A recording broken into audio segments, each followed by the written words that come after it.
This is an unofficial fan-made audiobook. All original stories are owned by Wizards of the Coast. If you are enjoying these stories, please consider subscribing to my Patreon over at patreon.com/voxoraculum for some special patron-exclusive content. Thanks. On with the story. Chandra Nalaar has seen 5 suns swaying around each other like dancers as they rise. She has seen spiraling skies and endless oceans. Beings of pure beauty, angels and demons alike, have fought against her and alongside her. If she wanted, she could spend all her life trying to describe the impossible feelings these things have summoned in her heart. She could speak all her life of beauty and rightness and never approach the truth. But one lifetime simply wouldn't be enough to describe the sight she wakes up to this morning. Nissa. Her Nissa. Sitting in bed with a book in hand, Nissa does not yet notice Chandra's awakening. The light filtering in through the windows makes her green eyes rich as all the forests of Zendikar. Everything about her is perfect. The curve of her brow, the sharp lines of her collarbone, her delicate fingers. Chandra has things to do today. Many things. A race, even. One where the multiverse's eyes will be trained on her, just as hers are on Nissa's face. But all of that can wait. At least for a little while. After almost losing her, Chandra is never going to take these moments for granted again. She rolls over and wraps her arms around Nissa's waist. Nuzzling against her, Chandra lets out a contented sigh. Nissa runs those delicate fingers through Chandra's glossy red hair without looking up from her book. "Did you sleep well?" Nissa asks. "I thought I heard you saying something again." Chandra hums. "What about this time?" "Plenty of things. Running through your launch procedures, I think." Nissa reaches over and squeezes Chandra's earlobe. "But you did say some things about me." Chandra laughs. She pulls herself up onto Nissa's lap, looks up at her like she's all the suns in the sky at once. "Only good things, right? Because if not, I've got to have a couple words with my sleeping self. I don't take responsibility for anything," she said. "Unless it's good, in which case I absolutely meant it." Nissa raises a brow. Her laughter has always been the quieter of the two. She snaps the book shut to look down on Chandra, pressing a kiss to the pyromancer's forehead. "You meant well." "Meant well? What do you mean?" A flicker of uncertainty, a shadow across the dawn. "You were telling someone how much it would mean to you to bring me back to Zendikar." "Oh." The stress of all this must be getting to Chandra more than she thought. It's leaking out into her sleep like that. But it was good, right? That she'd said something like that. It was good. So why does Nissa look so crestfallen? Chandra reaches up to cup her cheek. "It really would. There's so much you still have to show me." "Chandra," Nissa says. She takes Chandra's hand in her own. "It isn't. I know. I know it would mean a lot to you." There is an ember burning before her. If she isn't careful, it's going to rage into a fire. But Chandra understands fire. She can make this work. She sits up in Nissa's lap. Just as she opens her mouth to begin, Nissa kisses her. It isn't exactly an argument she can refute. When they part, Chandra's heart sinks anew. Nissa has never been very big on eye contact. Still, when it's just the two of them, she'll usually look at Chandra's cheeks or mouth instead. Now Nissa's eyes have fallen to the empty space between them. "I really appreciate what you're doing. All the practices you've put yourself through, all the hard work. But isn't this... I don't want you to fix the problem for me. If I can get back to Zendikar, I don't want to be Nissa and Chandra there. I want to be Nissa and Chandra." A rare moment of silence. Chandra tries to think of something to say, but all she can think about is how complicated all of this is. Those aren't helpful thoughts. She pushes them aside and tries to see things from where Nissa's standing. It's something she's done time and time again, and though she can't make all the pieces fit, it helps her stop and consider what she's about to say before saying it. I used to worry all the time about what Avishkar would think of me if I ever went back home. The way I left things wasn't pretty, but I've grown since then, and so has this place. We recognized each other. You were there for me then. Mrs. Eyes flick up to Chandra's. I don't know if I could have gotten through all that without you. Whenever I felt in over my head, you were right there, like this great big oak or something. And I knew you were as big a part of my life as all of this. Home isn't home without you. Chandra kisses Nissa's forehead. Please, please let me do the same for you, Nissa. Let me try and make home feel like home again. Let me try and take you there. In the sacred silence of the morning, Nissa traces a shape on Chandra's palm. Every second without an answer feels like agony for Chandra. But she knows that Nissa needs time. She isn't impulsive. Whatever she's going to say is something she really means. Chandra, are you abandoning your breakfast and your poor old mother? Pia's voice cuts the tethers and sends them crashing back to reality. A flush comes to her cheeks. She sighs. I'm really sorry, she whispers. We can talk about this more later, okay? I promise, no matter what, I'm here for you. Nissa squeezes her hand. Whatever it is she meant to say, she swallows it for now. Later, she agrees. Let's try not to give your mother a bad impression of me. Bad impression? You're like the best thing that's ever happened to me, Chandra says. She hops out of bed and starts getting dressed, tossing Nissa's blouse to her in the process. I think Pia might argue that. She's welcome to try, Chandra says. Was that my name I heard? It had better be about how wonderful my cooking is, comes Pia's voice through the door. Come now, don't deprive me of one last breakfast with my turncoat daughter. It's not... It's more complicated than that, Chandra protests. She tugs on her shoes. She nearly tumbles. It's only Nissa's hand catching Chandra's arm that keeps her from falling over entirely. Oh, please, do explain, says Pia. I'll just eat all these samosas by myself in the meantime. No, she couldn't possibly mean that. Chandra throws open the door. There stands Pia, great plate in hand, already biting into one of her homemade samosas. Chandra plucks one from the plate, lest that threat come to fruition. Only when she's halfway through eating it does she think to grab one for Nissa as well. Veg on the right, Pia says. She nods to Nissa. Did you get any rest? A little. Though you know how Chandra is. Talking in her sleep again? Her father was the same way, Pia says. She shrugs. You do get used to it, but if you'd like, I've got some earplugs to lend you. Are we all just making fun of me now? Chandra asks with a mouthful of food. She picks up another samosa, following Pia as the former renegade leads her daughter to the dining room. Pia sets the plate down. Someone has to keep you humble. At this rate, every house in Avishkar is going to have a little Chandra Nalaar figure for the mantle. Of course, she won't be wearing an Aether Ranger uniform. She'll be fighting for someplace else where they don't care about her so much. No amount of delicious food can make that go down any easier. Chandra sighs. Mom.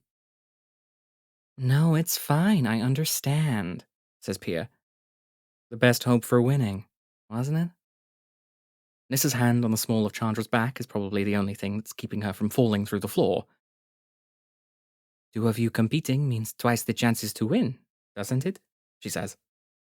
Pia points to Nissa with the tip of her samosa. See, that I could get behind, she says. She takes a bite. I'm glad you found someone with sense, Chandra. Chandra Nalaar planeswalker, multiverse saver, pyro mage extraordinaire, groans.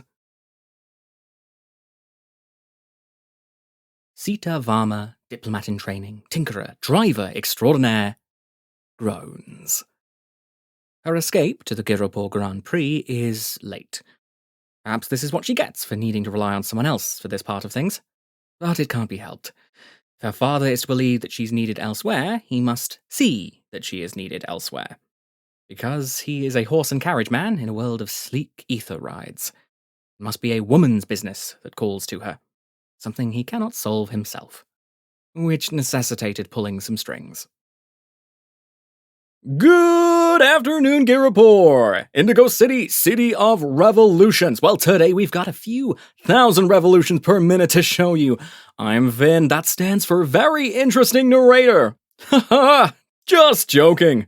But I am your companion for this race. Like a caged animal, Sita paces across the length of her room. The flickering screen balanced on her bureau is her only company. How much longer can Lalan keep her waiting? It only takes 10 minutes to drive from her family's place to the Varma residence, 5 if the driver is competent enough to weave between traffic. She glances at the clock. She's got half an hour to make it to the track and set up. Given the necessary precautions, Lalan has about 5 minutes to get here before Spitfire is going to have to make the exit, and not Sita. It's a beautiful day for a race. The skies are clear as can be, and no one knows that like my special guest, team leader of the Alacrian Quick Beasts, Caradora. A proud-looking woman in armor strides onto the screen next to Vin and his interpreter. Over her head, and just out of frame, is the beak of Lagorin, her co-captain. Thank you for inviting the two of us to speak with you, though I'd like to point out I'm not the only one here. Lagorin is just as much a leader of our team as I am, perhaps more given the circumstances. The beast above her squawks. It lowers its head into the shot and stares down at the extravagantly dressed eyeball serving as their interviewer. Oh, do you have a bit of a temper there, Lagorin? This likes injustice, says Caradora. But I love justice. No one's more just than me. You wouldn't just eat an eyeball, would you, pal? Lagorin's beak nearly touches Vin. He mimes clearing his throat and tries to steer the interview back on subject. Anyway, you must be excited to get some flying in for real, huh? Sita glances away. As much as she loves learning about her fellow racers, the quick beasts aren't her top priority. Muscle and bone are no match for the pure torque and force of an engine. That much is a mathematical certainty. While she admires their spirit, she isn't going to learn anything here. Just then, she hears the screech of tires outside and her heart catches. It's got to be Lalan. Sure enough, there's Giropur's most in-demand young seamstress, hopping out of a cruiser and waving up at her. Like a bolt from a crossbow, Sita shoots out of her room. Her father, downstairs in the sitting room, frowns. Sita, where are you going? But just as he's finished asking, Sita's opening the door. Lalan steps inside. Sweat beads on her brow and her hair is a frizzy mess, but the determination in her eyes lends Sita comfort. Hello, Consul Varma. I just thought I'd swing by to pick up Sita for her internship. Internship? Moha asks. His eyes narrow at the two of them. What do you mean? Lalan's atelier is looking for apprentices. I applied, and for the next couple days I'll be staying there to learn all about it, Sita says. Bright, happy, cheerful. There's no room for error. I didn't mention it to you earlier because I wasn't sure I'd make it in, to be honest. It's such an exclusive position, you know. Over 500 applicants this season alone, Lalan says, which might not actually be a lie. We ask them all to keep their acceptances private as long as possible.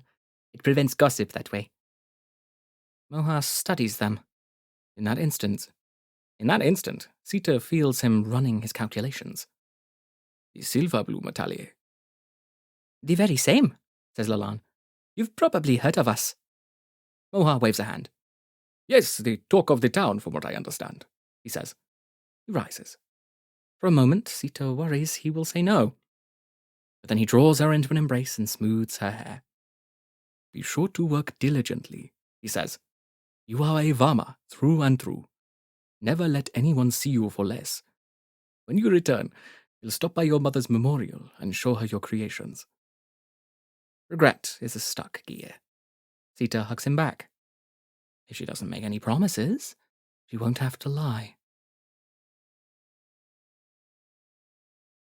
A shark man's laugh doesn't sound like you'd expect. A gleeful, wet gurgle, not unlike the babbling of a brook. I thought I was slow. Good to see you made it, Spitfire. Spitfire rolls her eyes beneath the mask. Most days she'd try to find some sort of pithy comeback, but not today. Today she needs to get into their ride as quick as she can. Brooding silence is going to have to be the play. She storms past the towering Chordaton, smell of chum thankfully filtered by her mask. How the End Riders put up with the briny stench is beyond her. But then again, Far Fortune seems like a woman who's put up with much in her life. The rugged road warrior is beating a spiked steel plate into place on the front of her ride. Fortune's eye finds Spitfire's. Of all the other racers, Fortune is the only one that really intimidates Spitfire. Something about the way she looks at people. The mask may as well not be there, as far as Fortune's concerned. You want me to chop that guy up for you? Shark isn't half bad. Tough on your teeth, though. It feels almost like a dare, but it isn't one Spitfire can indulge. A gruff scoff, and she's off further down the lane. Speed brood chittering, Amonkhet prayers, and goblin fight songs mingle backstage in a cacophony that makes her feel alive. By the time she walks into the Aether Rangers camp, Pia's already arguing with one of the marshals. She's right there. Let me get her ready and go bother someone else. The marshal gives her a once-over. You're 5 minutes late for last call, they say. For good reason, Spitfire intones. She looms over the Aetherborn as best she can to sell it. Thankfully, there's no argument. With a sheepish sigh, the marshal walks off toward the nearest control station. Good reason, huh? Pia says. She raises a brow. Spitfire looks around. The others are all too busy with their final preparations. In the distance, she spots Team Cloudspire. Colladin, the team's captain, stands before a gathered crowd. He's about to give a speech, from the looks of it. Before him is... No, best not to focus on her. If she does, she'll only lose track of the prize. The point of this isn't to be better than Chandra Nalaar. It's to be better than everyone. To leave no doubt who the best racer in Avishkar is, no matter who her father might be. My alibi was having girl trouble, Spitfire says. She leaves out Lalanne's rambling about that trouble all the way to the track. Pia lays a hand on the hood of their ride and studies Spitfire. Girl trouble. Very important, she answers. Oh, I'm sure. Girl trouble halts a woman's day like a gremlin, gobbling up all an engine's ball bearings, Pia says. The wink she shoots Spitfire is not entirely one of disapproval. Thankfully, you have just enough time to get ready. Wait, don't get into the driver's seat just yet. I have a surprise for you. Just as Spitfire turns to open the door, Pia hands her a package she'd hidden behind one of the wheels.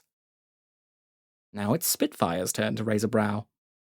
This isn't illegal, is it? Illegal? I'm not about to risk all of this for a gift. No offense, Pia says. Then softly, but I think you'll like it. Spitfire tears open the blue and green tissue paper.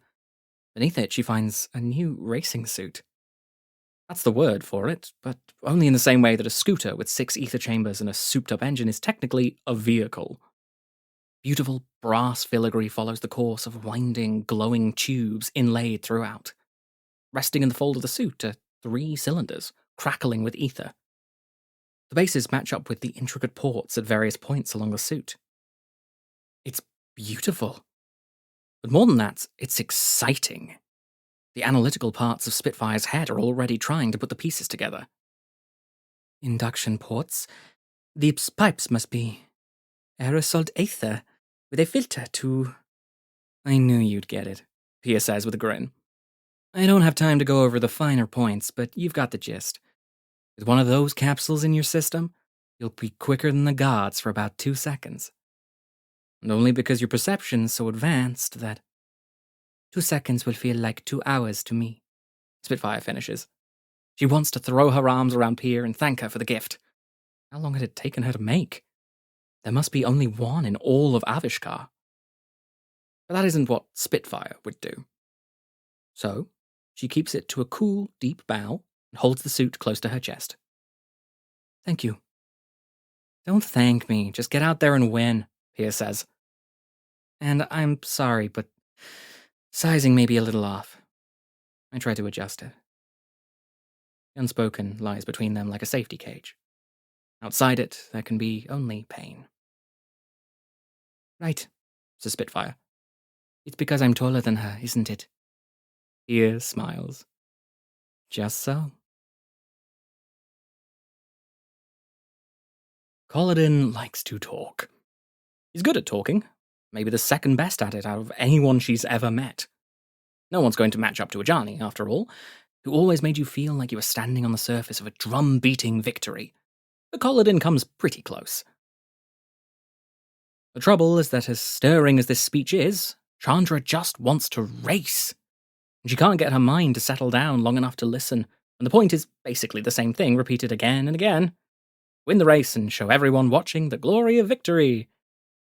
Sure. But she's not here to prove that she's better than anyone. She's here for Nissa.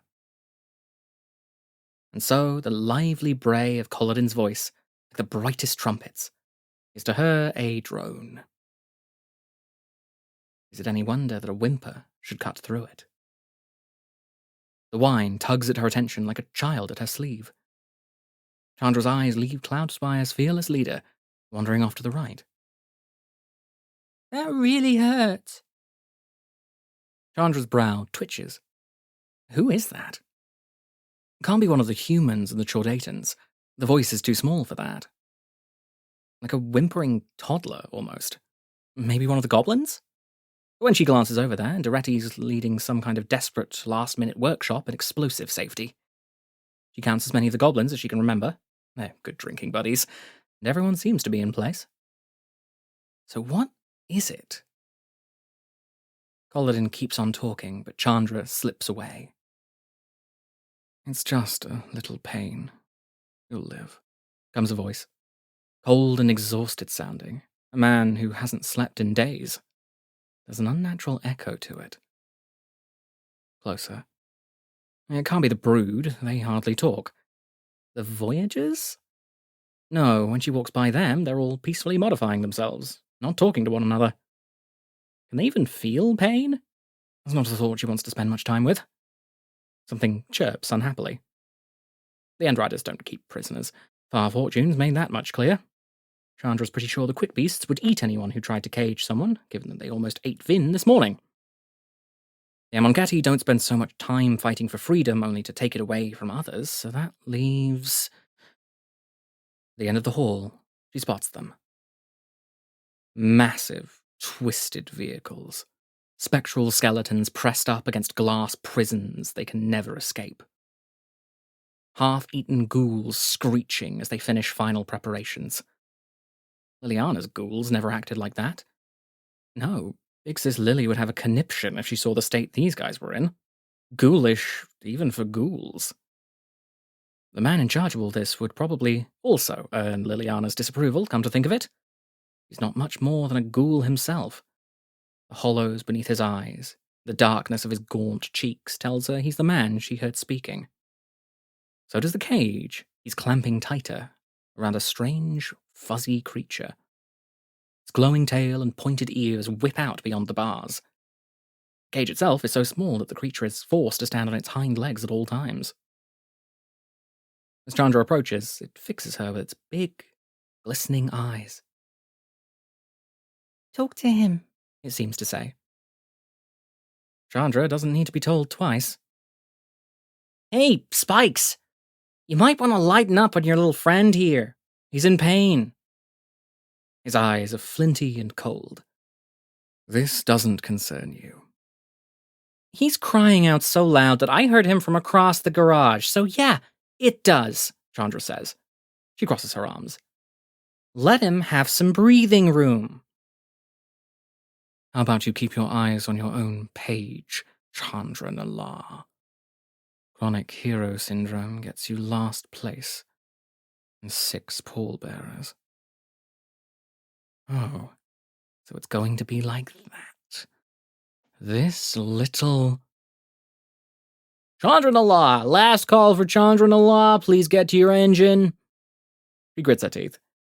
The man gives the most awful, dismissive shrug in the world. Better get a move on. Chandra leans forward. Quick grip of the bars is all she needs to heat them up. Not a lot, barely enough to make them glow, but enough to be able to mold them. She pulls 2 of the bars wide enough to make a little perch for the creature. Team leader Winter scowls at her. See you on the track, loser, calls Chandra.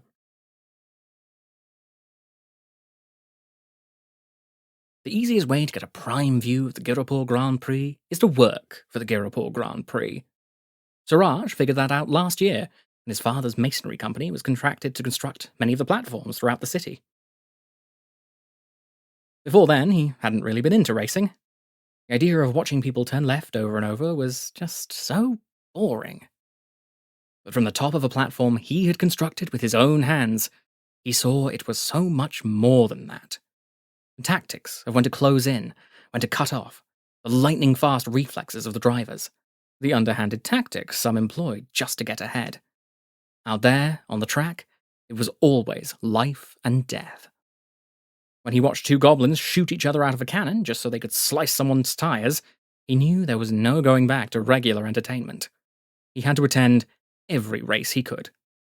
Every race, Suraj and Sons have applied at river-bottom rates to construct platforms and tracks, all building toward this. The platform Suraj is standing on is one he oversaw himself. The first such platform. No assistance from his meticulous father, nor his controlling younger brothers. This was a Suraj Chowdhury original. From here, dozens of spectators could watch the race in pure bliss. Not too high up, not too low, good light, and yet not blinded by the sun, close to the speakers and announcers without causing one's ears to be blown out by them. Yes, Suraj Chowdhury III had one job, and he had done it well. He tells himself as much when he takes his seat in the VIP box, his commemorative bowl on his lap, and a hard-earned glass of toddy at his side. Racing fans! This is the moment you've been waiting for. All of our racers have now taken their places. Once our Grand Marshal, the Honorable Knight Minister Gonti, fires the signal gun, we begin the multiverse's most amazing spectacle, most thrilling chase, most incredible extravaganza! The Girapur Grand Prix! Knight Minister Gonti! The eyes of the multiverse are on you! The minister strides up onto the central platform, the one that Suraj had really wanted to build, as Vin's sign language interpreter hands them a signal flare. The Knight Minister takes the microphone. Their voice is silk and ash. We thank you all for attending. This is not only a race, but a commemoration and testament to the true heart of Girapur. Progress. We are always moving ahead, always in search of the next advancement. And where the riches of a dozen plains find their homes, there too you will find Girapur and her people. Some people didn't care for the new minister, but Suraj loves Gonti dearly. Who else would have approved all these construction jobs so quickly? And not a word of complaint about his decision to go with a cheaper, more quickly made copper alloy instead of steel. Not a word indeed. The minister raises the signal flare. All around, the cheers of the spectators reach fever pitch. Chants for this team or that echo in his ears. Someone started a stomp-clap routine for the Chordatans. It strikes him as a little insane, given their betting odds. Stomp, clap, stomp, stomp, clap. Everyone knows Team Cloudspire is the real winner here. Where's their chant? They don't need one, of course, with machines like those and Chandra Nalaar at the helm, but still. Maybe he should start one. Stomp, clap, stomp, stomp, clap. Gonti fires the flare. Here, 2 things happen. First, With a blur of speed before now unknown to creation, the racers streak out past the starting gates. Blurs of green and red and white and black and blue shoot ahead. First among them, the Rocketeers. Go figure. Their rocket cars are built for quick starts and insane handling, so it's no wonder. Though his heart sinks when he catches sight of Cloudspire. For some reason, Chandra Nalaar's in dead last. Is she tailgating the speed demons instead of focusing on winning? But all of that falls away from Siraj's mind when the second thing happens. The crowd rises to their feet at once, jumping and hollering, and the metal beneath them groans. Safety alarms slice right through the cheer of the crowd. It's panic that seizes their hearts as they realize what's happening. The platform is going to fall over. As the marshals close in to catch the falling spectators, the thought occurs to Siraj. He had one job, and now he might never have another again. What's worse than navigating the jam-packed streets of Girapur in a vehicle going half the speed of sound? Doing so while debris is falling overhead, a swarm of wasps are trying to get into your ride, shark people are firing cannons at you, and you're fairly certain those nice little robots are messing with your communications. Spitfire grits her teeth. Chaos doesn't become her. That the others are resorting to underhanded tactics so early in the race only tells her that they're desperate. They don't really have what it takes. Swerving around a corner saves her from a cannonball, only for one of the end riders to close the distance. The fierce young vagabond throws a hooked chain towards Spitfire's ride. She slams on the brakes, and the chain wraps around a street lamp instead. The hairs on the back of Spitfire's neck tingle. She throws herself into reverse and turns out to the right, onto the sidewalk, and away from the end riders. It proves to be a good decision. No sooner than she turns away does an Amonkhet beast trample over the chain, binding the end rider to the pole. The poor kid didn't stand a chance against a zombified river horse. Through the corner of Spitfire's eye, spots his leg getting crushed. Yellow flags up ahead. No time to think about whether that kid is ever going to race again. Spitfire wanted to prove she's the best. Well, here's her chance. The crumbling platform is bad enough, not to mention falling chunks of stone, good as barricading this path and that, zipping rescue teams overhead, catching the spectators in mid-air. That falling platform, that thicket, is the first real test of her ambition, her talent, her drive. She wants to show people that she can be more than her lineage. She needs to ace this. She grabs a canister, jamming it into a socket on her suit's shoulder. She swerves to avoid one of the quick beasts charging out from behind, her head spinning, her heart's pumping. Spitfire twists the canister and enters the infinite. The sizzling crackle of ether fills her. Her tongue tingles. Her whole body alight with an energy she can't contain. Even the heartbeat, moments ago like the flutter of a hummingbird's wings, has gone stone still. She didn't know any better. She'd think she was dying. Part of her brain is in absolute wonder at all this. The obstacles stuck mid-air, quick beast unbreathing and still, the keel hauler cannonades and goblin rocket barrages frozen in time. But if she wants to win, there's no time for wonder. Pedal to the metal. Spitfire's ride surges forward. Weaving beneath the wings of the quick beast up ahead, she avoids an oncoming chunk of platform overhead. A rain of food from the platform's concession is a darkly comedic curtain. Rather than risk someone getting caught in her engine, she switches gears, drifts into a 90-degree turn, and launches herself off the back of a Voyager's tank. It's midway through the launch that she catches sight of it. A spectral arm heading straight toward her. The speed demons. If that thing makes contact, it'll hurl her away. At best. So, she won't let them make contact. Flipping a switch on the steering wheel activates the auxiliary thrusters. Spitfire's idea, not Piers. She'd insisted on them for situations like this. Without them, taking to the air would be a fool's bargain. The thrusters ignite. Spitfire is slammed against the roll cage by the pure momentum as her ride rolls through the air. Ghostly claws rake at the smoke and dust she leaves behind. From the corner of her eye, she catches the speed demons turning off the track in defeat. Up ahead, the floor of the platform itself, shorn from the base, falls like a great disc. Her only hope of making it past the thing is to aim for the center. The stairwell's left a gaping hole there. At the rate it's falling, and Spitfire is travelling, it would be insane to attempt it. Spitfire's never been one to back down from a challenge. Another flick of a switch. Impossible force steadies the ride mid-roll. Her head should be dashed against the roll cage, her stomach should be empty, but the momentum of it all hasn't quite hit her yet. She's left to contemplate what might be the approach of certain death, the wall of stone, wood, and metal she's hurtling toward like a missile.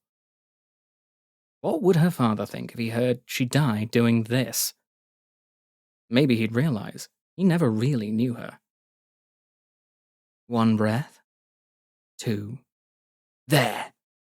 In the span of an eye blink, the shorn stairwell shows itself, and Spitfire shoots through it.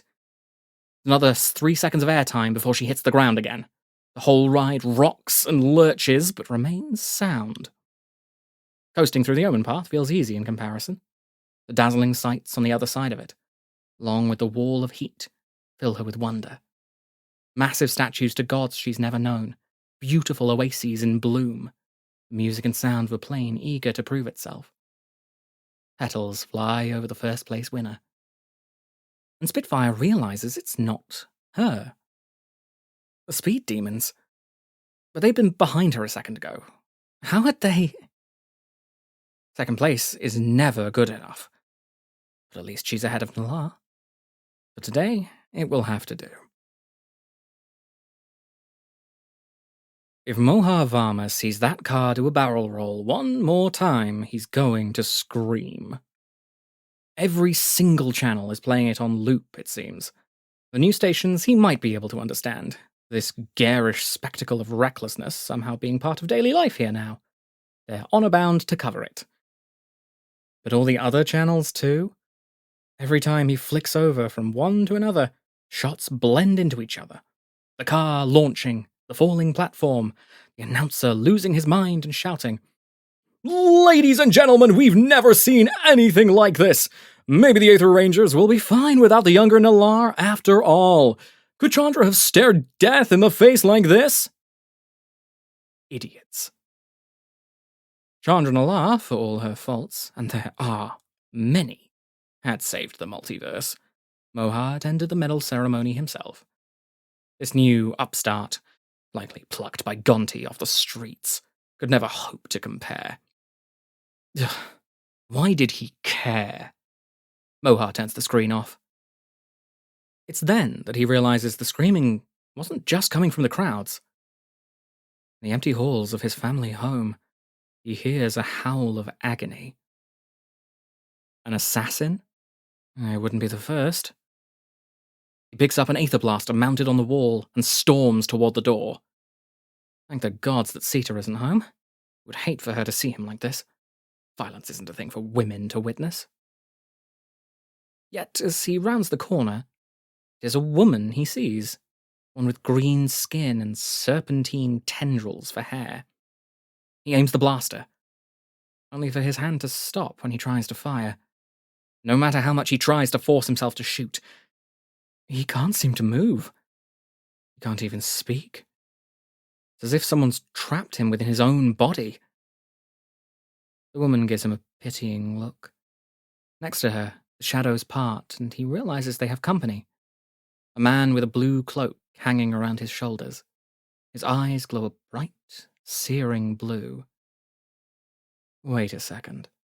Hadn't he seen this one before? During the Aether Revolt? Mohar Varma, says the man. That's your name, right? Actually, don't answer that. I know it is.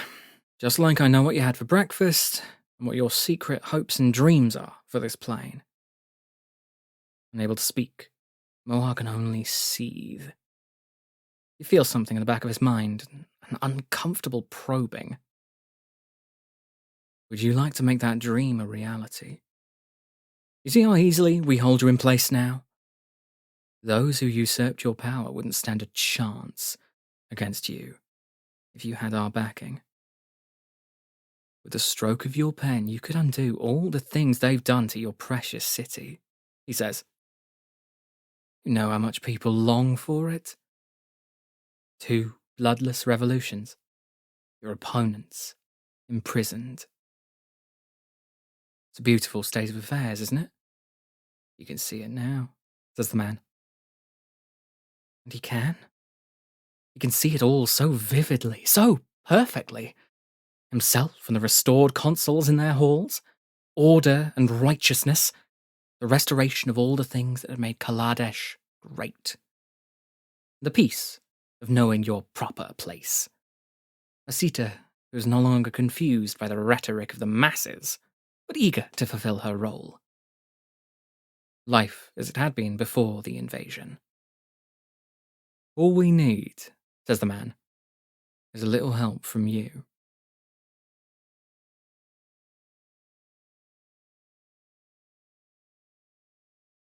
A special thanks to all of my patrons, especially Owen Griffin. Thanks for watching and for your continued support.